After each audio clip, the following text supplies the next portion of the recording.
السلام علیکم ورحمۃ اللہ وبرکاتہ۔ کچھ لوگ انسانوں کے سمجھانے سے نہیں بلکہ اوپر والے کی لاٹھی یعنی خدا کی لاٹھی کھانے سے ہی ٹھیک ہوتے ہیں۔ تنہا ہونا یہ نہیں ہوتا کہ آپ کے پاس کوئی نہیں، تنہا ہونا اصل یہ ہوتا ہے کہ سب آپ کے پاس ہو لیکن آپ کا کوئی نہیں ہے۔ بزرگوں سے سنا ہے کہ اگر سنو کہ پہاڑ اپنی جگہ سے ہل گیا ہے تو یقین کر لینا، مگر کسی کی فطرت بدل گئی اس کا یقین کبھی مت کرنا۔ عادت بدل سکتی ہے، فطرت نہیں۔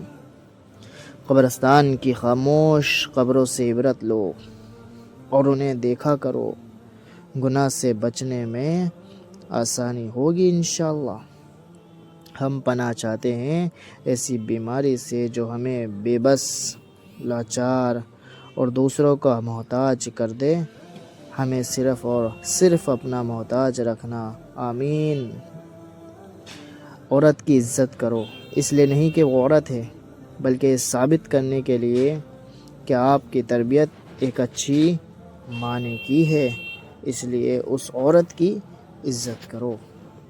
کسی رشتے کو کتنی بھی محبت سے باندھا جائے، اگر عزت اور لحاظ چلا جائے تو جناب اس کے ساتھ محبت بھی چلی جاتی ہے۔ بانو قدسیہ کا کہنا ہے، غلطی پر ساتھ چھوڑنے والے بہت مل جاتے ہیں لیکن غلطی پر سمجھا کر ساتھ نبھانے والے جناب علی بہت ہی کم ملتے ہیں۔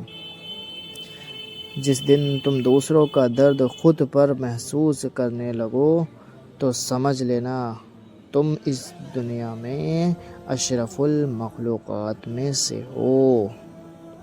ایک حد کے بعد انسان سب کو چھوڑ دیتا ہے، روٹھنا، منانا، شکایت کرنا، شکوے کرنا، پھر دل ایسے ہو جاتے ہیں کوئی بات کرے تو ٹھیک، نہ کرے تو بھی ٹھیک۔ راستے دکھائی نہیں دے رہے ہیں، یہ اہم نہیں ہے، اہم یہ ہے کہ آپ کا یقین ہو کہ میرے راستہ اللہ بنانے والا ہے، اللہ بنانے پر قادر ہے اور وہ ضرور راستہ بنائے گا انشاءاللہ۔ وہ دکھ جو رات بھر سونے نہیں دیتے، ان کا مرہم تہجد میں موجود ہے، کیونکہ تمہارا اللہ نہیں نہ تمہیں چھوڑا ہے نہ تم سے بیزار ہوتا ہے۔ ہر کسی کو کسی نے کسی کام کے لیے بنایا گیا ہے اور اس کام کی تمنا ہر دل میں ڈال دی گئی ہے۔ خاموش رہیں، صرف خدا ہی تمہارا دل کا بوجھ سمجھ سکتا ہے، ہلکا کر سکتا ہے۔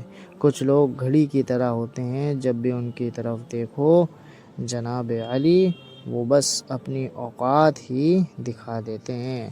جاتے جاتے ویڈیو کو لائک اور چینل کو سبسکرائب کرنا مت بھولیں۔ جزاکم اللہ خیرا۔ السلام علیکم ورحمۃ اللہ وبرکاتہ۔